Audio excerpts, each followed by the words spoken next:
Okay, hello everyone. If you were watching me wait there awkwardly for us to go live, thank you for your patience. We are live. We just had a little bit of technical issues to work through. I see myself live on YouTube, even though my producer is telling me that an error has occurred. So I'm just going to barrel ahead and hopefully this works out. So today we're going to be talking about, we've got three things to cover today. If you're joining us, you've probably already watched our Facebook ads course here on YouTube. If you haven't and you want to catch up, then right after this live session, just click the first link in the description below, because that will take you to a playlist with all of our Facebook ads courses that we've published so far. Today, we're going to kind of go a little bit deeper on the subjects that we talked about in our last course. So in the last course, we talked about ad placement, budgeting, and ad creative. And so today what I'm going to do is go through each of those and give you a little bit more tips and tricks and insights for each of those topics. And something really important is happening on Facebook on September 1st that you're going to want to know. And I'll get into that when we get to the budgeting section. So make sure you hang around for that. Then after we go through those tips and tricks, I'm going to take some of your questions. But in the meantime, if you have Facebook ads questions, drop them in the chat, which I think is this way or this way. I'm not really sure how it's oriented. Chat with each other, because when we've done this in the past, we've had some real experienced dropshippers in the mix that I've noticed, and it's awesome to see you guys sharing advice with one another. So if I don't get to your question, maybe someone from the Overload community can, and that would be awesome. I've also got my sidekick, Anna. She's the one typing answers on behalf of Overload in the chat, so she can field questions too. All in all, we'll be wrapped up in the next 30 minutes, so hopefully this is a good pre-lunch session for you. Yeah, let's get started. Wait, one more thing. Make sure, if you haven't already, that you hit subscribe. And the reason I tell you to do that is, first, if you aren't able to join us for the full live session today, you'll get a notification when we publish this session afterwards, but only if you're subscribed. And second, on Thursday, we have a interview coming out with one of the highest grossing dropshippers that I've ever interviewed on our YouTube channel. And the surprising thing is, he did not even start a niche store. He kind of went against traditional advice and started dropshipping with a general store. So you don't want to miss it, and hit subscribe so you get notified when it's published. Without further ado, let's start geeking out about Facebook ads. And the first topic to cover is ad placements. So I'm gonna kind of be popping in and out of my screen. I'll go into my screen now, and you can see I've got Ads Manager up, and my screen disappeared on me now. I've got Ads Manager up, and then you can see placements right here. So even though it says automatic placements recommended, we recommend, and a lot of other dropshippers will recommend this too, that you go ahead and select edit placements. And just a refresher, if you're totally new to Facebook ads, here we're talking about where your ad will appear on Facebook and perhaps on other platforms like Instagram, and we'll get into that into a second. So that's what we mean when we talk about placements. We recommend edit placements because you really want to control where your ad is seen. When you have that kind of control, then you're targeting people more likely to see your ad, engage with your ad, buy your product, and you can also match the format of your ad to that platform. Let's take this a little bit deeper. So when we look at device types, in our video that we published last week, we said when you're selecting device types, select both, because then after you let that ad run for a couple of days, you'll get data from Facebook, and Facebook will tell you that for your ad, for your business, customers prefer, more customers on mobile are interacting with your ad than on desktop, for example. And you'll have that data, and then with that data specific to your business, you can narrow down your next ad so it's more targeted at people who are likely to be potential shoppers. However, if you want to shortcut this, I will say that a lot of dropshippers go ahead and uncheck desktop and they just keep it at mobile. Now, it's kind of up to you, right? Because then you could be missing out on desktop traffic that does want to interact with your ad. In this scenario, you're kind of going with the general advice of a lot of dropshippers. In this scenario, you're going with the data that Facebook gives you, but you're paying for that data, right? Because you're letting your own ad run on all devices for a set amount of time. So that's your choice to make. And you guys, there's going to be so many times when you're creating your Facebook ad that you have to make a call like this, that you have to decide, do I want to spend more and wait more but get more data? Or based on my budget and the runway that I'm giving myself, do I want to go ahead and take an educated guess, even if that might mean leaving sales on the table or missing some data? That's always a guess that you have to make in dropshipping. Or always a choice, I should say, they have to make in dropshipping and in Facebook ads, is making decisions like that. Okay, I think we've talked enough about device types. Let's talk about platforms now. When we were talking about platforms, we mentioned in the video published last week that you don't want to be targeting audience network. That of all these platforms, the one for sure that all dropshippers deselect is audience network. And the reason for that is it's just not a platform where Facebook advertisers feel they have as much control over how their ad is seen and interacted with. And so that's kind of a given. That's an easy one. You don't need to spend money to get data from Facebook on that. We'll go ahead and tell you, deselect that.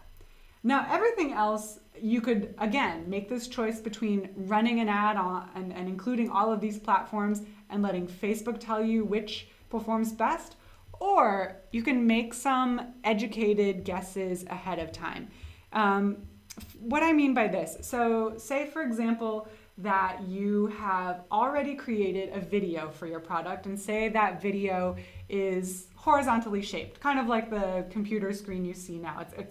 It's a rectangle that's a little bit wider than it is taller.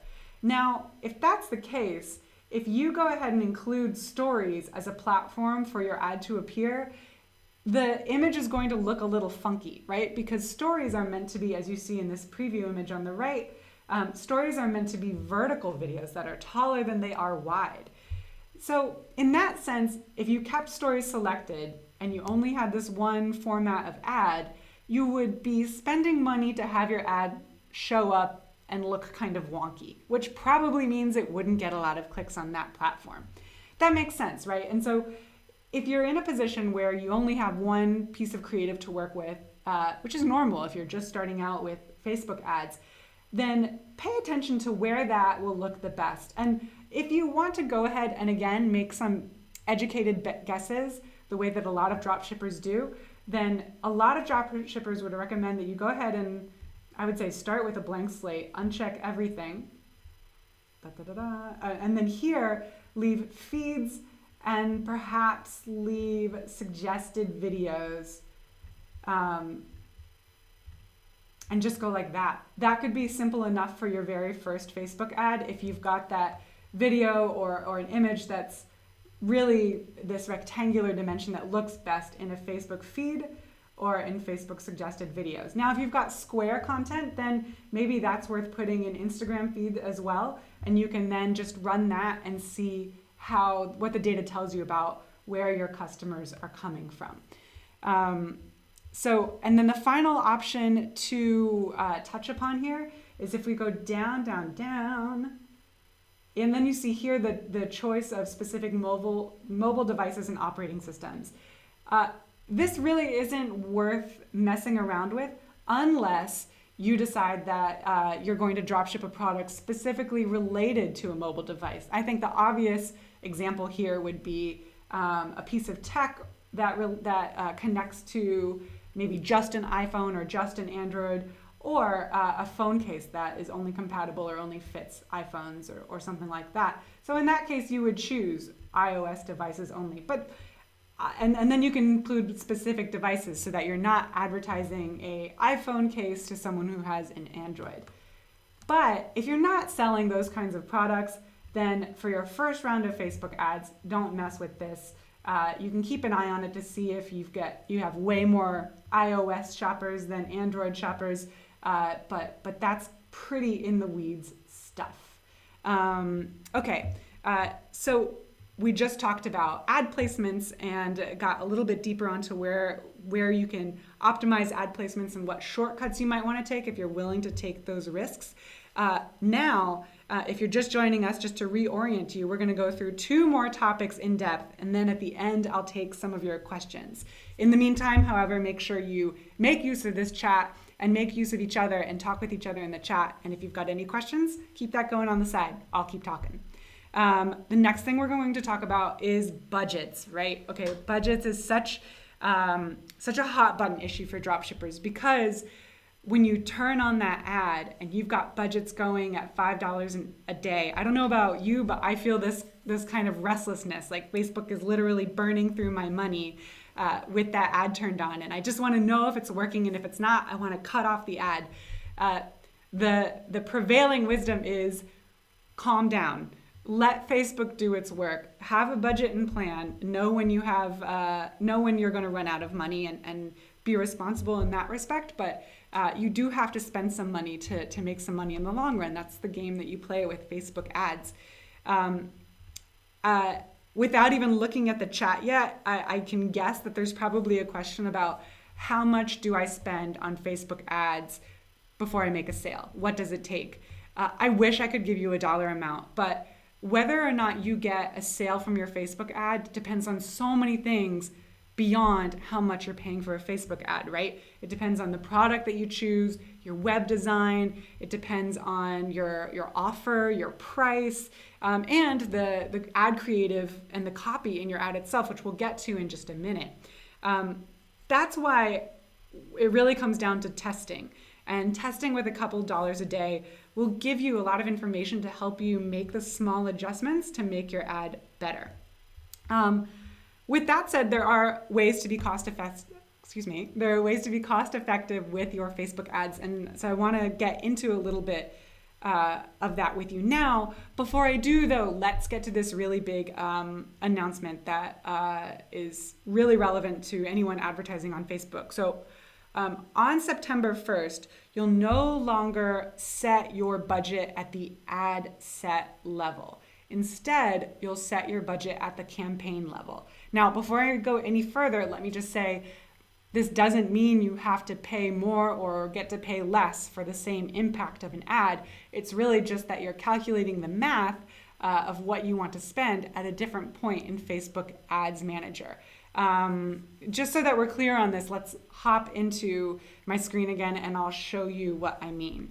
And I'm going to speak at kind of the beginner level here, so if you're more advanced on Facebook ads, please be patient. So usually right now we're in this ad set level, and it's at the ad set level that you make decisions about placements, it's that you make decisions about your daily budget. Also your location. So for example, if you wanted to test one ad set geared towards the US and another ad set geared towards Australia, New Zealand, and Canada, those would be 2 ad sets. And what you could do is run each of those 2 ad sets for 3 days at $5 a day, and you would end up spending $30 total. However, you wouldn't put the number $30 anywhere. Instead, at this level, for each ad set, you would put 5. Right? And so that's what, whenever you're taking a course or watching a video and they talk about $5 a day budget, they're talking about this field right here, the budget for your ad set.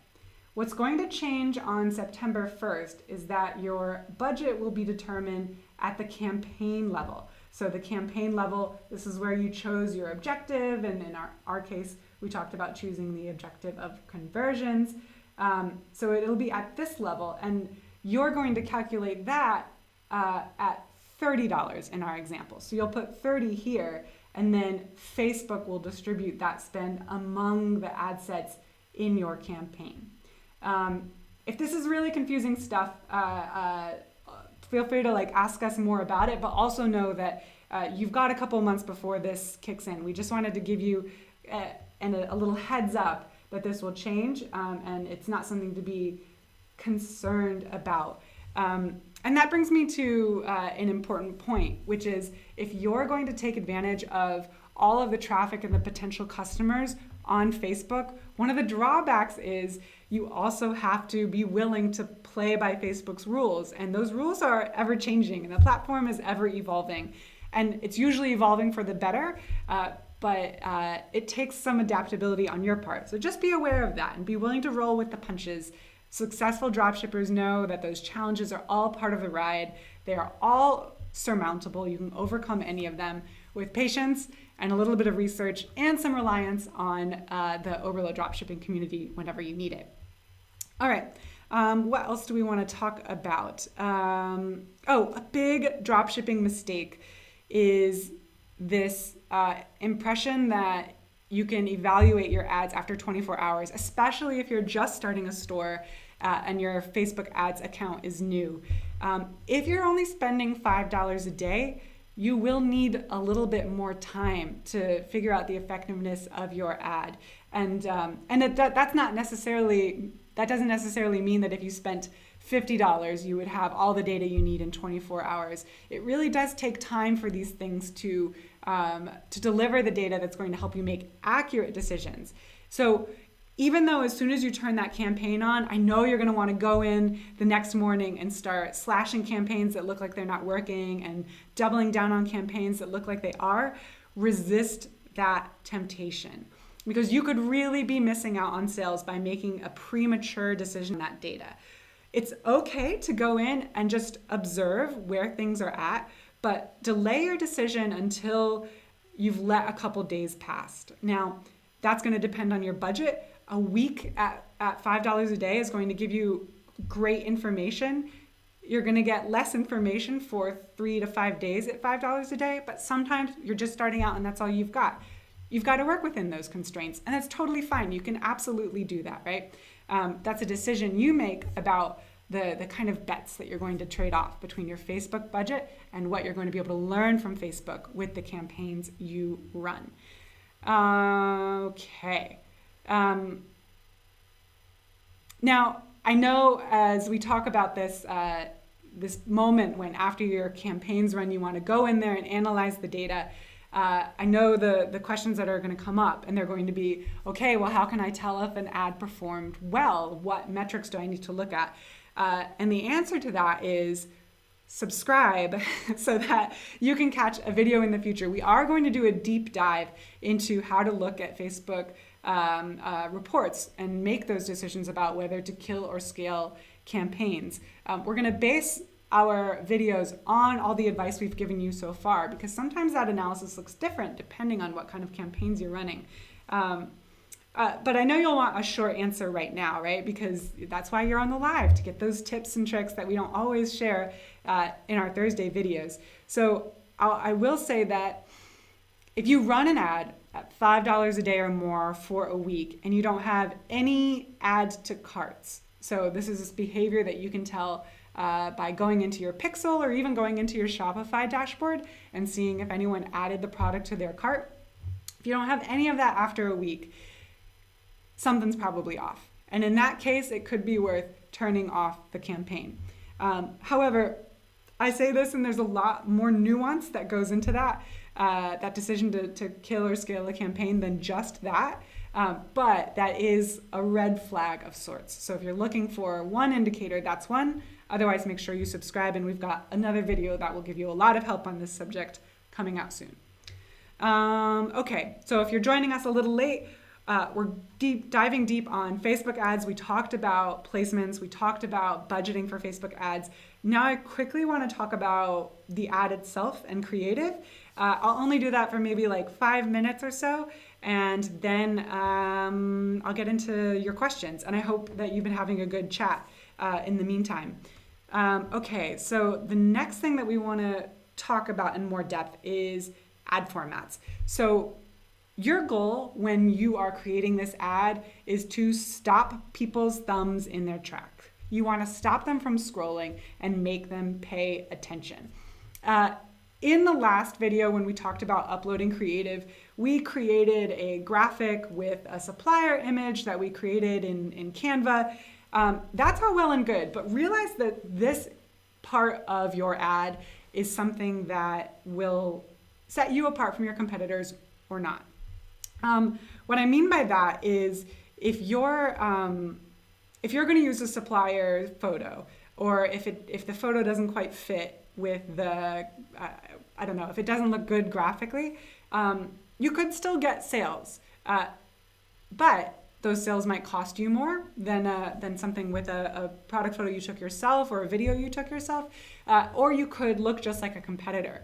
This is another one of those educated bets you're going to have to make as an entrepreneur, whether you want to go down that route and just get your ad out quickly, even though it may not be as effective, or if you want to order a test product from AliExpress and make your own media with that test product and your iPhone.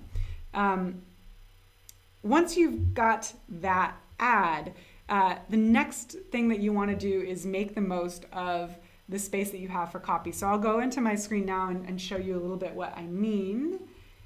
All right, so we're back in the screen, and I'm going to go to the ad level by clicking here. Okay, so I selected here ad with image or video. I got this this image of dogs off of unsplash.com. And then I think Anna can leave a link to it in the chat if anyone wants it. It's one of my favorite sites for free stock images. But the only thing about this, I'll just say to criticize my own example here, is it doesn't show the product anywhere. So actually what I am in the process of doing is going ahead and ordering the dog water bottles so that I can create my own product image and maybe my own product video. Anyway, let's get back to talking about text here. So say you've uploaded your graphic, it looks great. Then you've got this space for text. The conventional wisdom is to keep this short and sweet. And what you really want to do is you want to create an emotional reaction. A lot of times you want to either, with your product selection, you want to either solve a problem or make someone feel good. And then if that's the case, then in your text right here, you want to make them really feel that problem, or like feel what it would be like to be more confident, to have whiter teeth, whatever the issue might be. In this case, we're provoking kind of a feel-good response of like, isn't your puppy cute? Don't you want to feel cute with your puppy and kind of match that feeling? But you can play around with this. There's no such thing as perfect copywriting, and this is something that you can test. If there were some statistics about dog dehydration, heck, you could put that in there. You could talk about splurging on your puppy to make someone feel like they really want to care for the animal. Lots of options here. We did use a question because it's one of those techniques that help people stop scrolling. It's by no means the only technique though. So is emojis. Adding a few emojis, not too many, but just a few, will also help your text stand out. One thing I do want to point out is notice that we created a short link to this actually goes to the product page, and we included that in the text, even though for sure our customer can click shop now or even click the image and go to our product page. There's nothing wrong with having more than one place on the screen for your customer to be able to click and find your product. You don't want to leave them guessing, you want to give them options. So definitely include a link to your product page. And we use this service bit.ly, as our link shortening service. And you can do that too, and you can even customize this end part so that you're able to match that up with the name of your product or the name of your store in this case. Now, the website that I linked to here is my main Shopify homepage, but you would actually want to link to your product page. I can actually correct that right now because I know this goes to my product page, so I'll copy that and I will replace that. There we go. And Facebook will just refresh that in the background because that's important. You don't want your customer to click through your ad, get to your homepage, and then not know what to do next. You want to make the funnel to add to cart as seamless as possible. Finally, I'll mention, so you've got this headline here, and in the mobile newsfeed, which is the part that we're previewing now, the headline appears right here. You can put this as just your product name, so I could put like dog water bottle, or include an incentive like I did here, free shipping when you shop now. And one of the things I like about this call to action is it ends with when you shop now, and then the button is shop now. So it's kind of a really good, it guides your viewer there. When you shop now, just click here and you'll get free shipping. And how did we create that button? We went to this call to action and we chose shop now. If you want to preview your ad, say I did want to run this in the Instagram newsfeed, you can actually scroll down here and click that. And oops, I think that's normally where you would see the Instagram newsfeed. Oh, here we go. Since this is a bit of a test account, I don't know if we're all set up. Oh, there we are. Okay, so you can see how it works. Now remember, I just created all of this text for my Facebook feed where I know people will be able to click on this in a Facebook feed ad, but in Instagram, you can't do that. So I'm kind of losing out on the advantages of that link in Instagram. And that's a really good argument for creating separate ad sets for your Instagram ads so that when you create those ads for Instagram, if you decide to do that, you can optimize them for the platform and make them look as compelling as possible. So in that case, I might want to have a finger pointing up emoji and say click above to shop for a puppy water bottle, something like that, so people know they don't need to click here because you can't have links in Instagram captions, but rather that they need to click here. Okay, I think we have talked a ton, or I have talked a ton about Facebook ads, so now I'm going to dive into the live Q&A and see if I can pull some products. This is always that kind of awkward moment when I scroll through trying to find your questions. So let's see.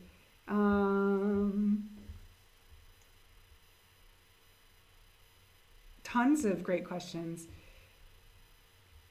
Oh, if you have the product in hand, what's a good way to make content with it? Daquan asks this. Awesome question. So it really depends on your product, but if you watch Andreas and Alexander, who were two merchants that we interviewed a while back, you can find their interview on our YouTube channel really easily. They took their product, they had a couple products, but one was this key that could also open a bottle and cut paper and do a lot of other things. They took the product, they went into Andreas's backyard, used their iPhone and filmed the product in action. And I think that's the biggest thing. If you can create a movie showing the product in action, showing the functionality of the problem, showing the functionality of the product, showing the problems and the product solving those problems. For example, if it's a vacuum, show it sucking up dust, or showing the benefit. So showing someone struggle with something and then use the product and have an easier time doing it. That's a great video to make of a product. Think about those, I don't know if you were in the US or you've seen American infomercials that ran on TV, and it was always kind of comically exaggerated. A woman would be cleaning and it would be black and white and she'd be scrubbing and making faces because it was so hard. And then the video would switch to color and she would have the product and cleaning was so easy. You kind of want to do that, right? And you can even use the black and white trick if you want because people associate that with worse and better. You want to show your product solving a problem or making that change in someone's life. That's why they'll buy it, right? If you're just showing a product image, then make sure that you reuse that content on your product homepage, even in your social media feed, and make sure that the product is easy to see on all sides, or that if it's clothing, show it in a compelling environment at a cute cafe, on the beach, something like that. Okay, let me try to find a few more questions.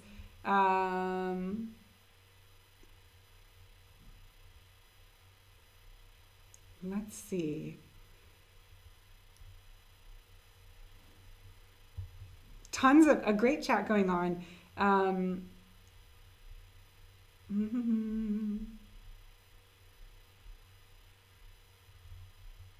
Oh, we do have a question from Akash that I'd like to address. So, hey, this is just a suggestion, but any chance we could make a video on going deeper into choosing Facebook targeting and audiences? This is actually an interesting question, and the answer is we can definitely consider that, and we totally love when you drop suggestions like this in the Facebook chat, in the YouTube chat, because that's where we get our new video ideas from. But one thing that I'll mention is some dropshippers have made the point that you want to feel like you are doing your homework by targeting and choosing creative interests and getting your audience narrower and narrower. And that's one way to go about things. But other dropshippers, including Chris Wayne, who he'll be in the video coming out on Thursday, his store made well into six figures. And he didn't do any of this interest targeting, or he rarely did it. Instead, he would run pay per engagement campaigns, and then he would sit back and just let Facebook find the people who wanted this. So this is kind of one of those issues where just because you can affect targeting doesn't mean you want to put all of your energy in there.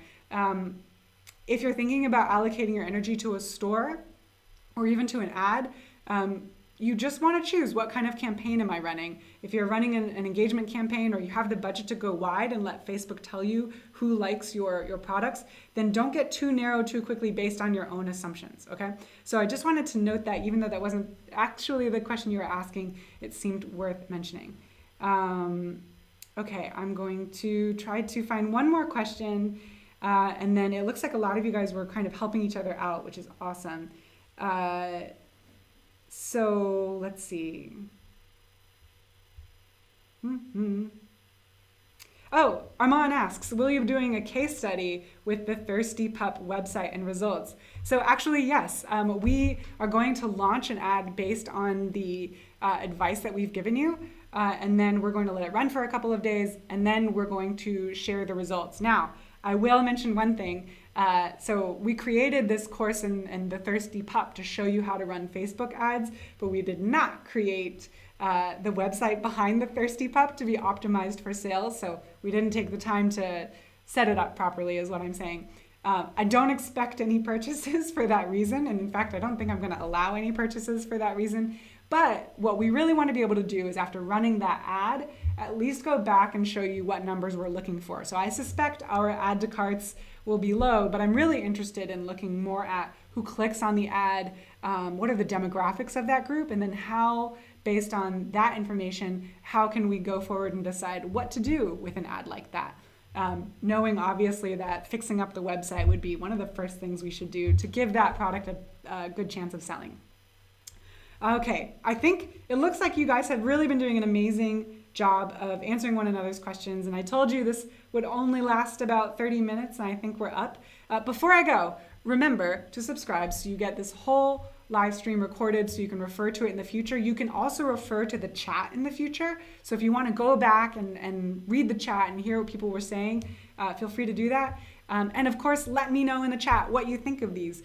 Do you want us to do more live videos? Do you prefer just the videos where we walk you through things one at a time? Your input is so valuable. So just drop a quick comment about which of those you prefer, the live videos or the regular videos. And that will help us decide how to best help you going forward.